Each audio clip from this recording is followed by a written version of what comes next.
Hey, this is Reprize, and I'm very happy to say that I am the new head coach for the London Spitfire for the 2021 season.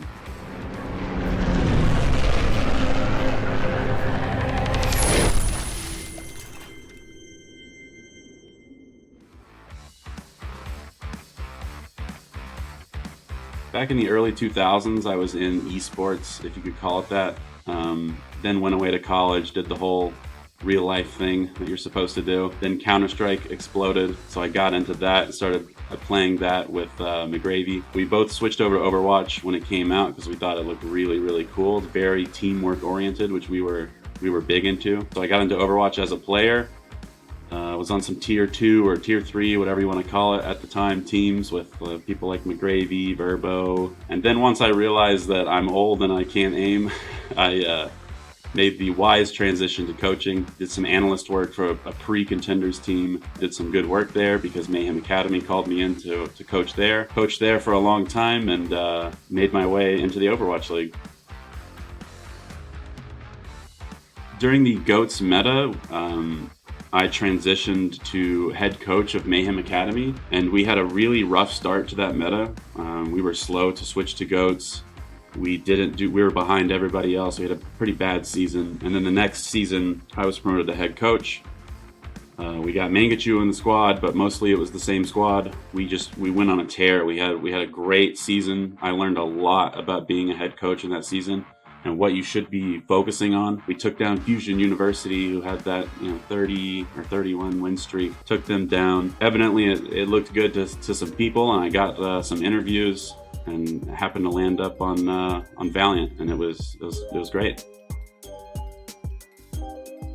Everything from player development to macro strategy to helping with mental issues to lifestyle to all the above. Everything you can think of, I will be involved in that process.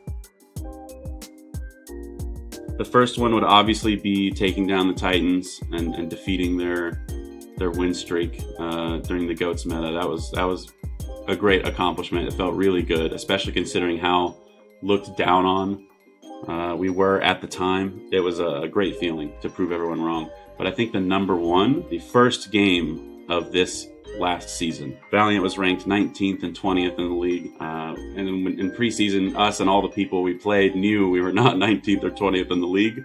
So it just felt really good to come out on stage in Dallas and show the whole world that, we mean business. And it's not about how much money you have. It's about how good you are at what you do.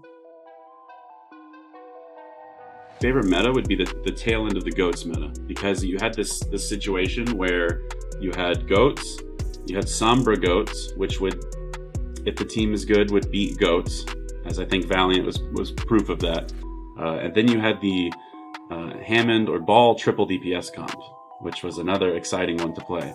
So the Sombra GOATS would beat GOATS, the Ball triple DPS would beat the Sombra GOATS, because the Sombra GOATS doesn't have a diva, and then GOATS would beat the Ball triple DPS. So a swap meta like that, I think, is always really, really interesting in Overwatch, and I'd like to see another one that's as exciting and varied as that one was. First of all, if I could share a meal with Jeff Kaplan, we're gonna go eat where Jeff Kaplan wants to eat because he's Jeff Kaplan, right? I'm his fan, so we're going to eat where he wants to go, and we're gonna talk about what he wants to talk about. So let's get that out of the way.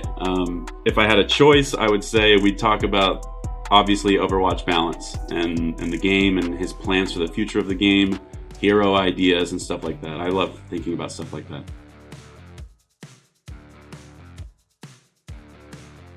What map do I choose for Brennan? I mean, I guess I have to pick. If we're going with the narrative that the Brewmaker is actually a threat, then I'm going to pick Junkertown. And we'll let Bren just go to town on whoever's unlucky enough to be on the other side, okay? So we're going to go Junker. Bren is obviously playing Widowmaker. How do I build around him? That's a great question. It doesn't really matter, right? Like you just put in whoever, and then it's Junkertown. So you let the Widowmaker do his thing, and it doesn't really matter who's around him. I know the fans have been through a lot, and seeing their team change and change and change over and over again. This is the end of that. We want to plant our feet firmly in the ground and not only represent the region well while winning the entire league. That's the ultimate goal. I can't promise that we will win the entire league, obviously, but I'm very serious about our team being a threat to every team in this league.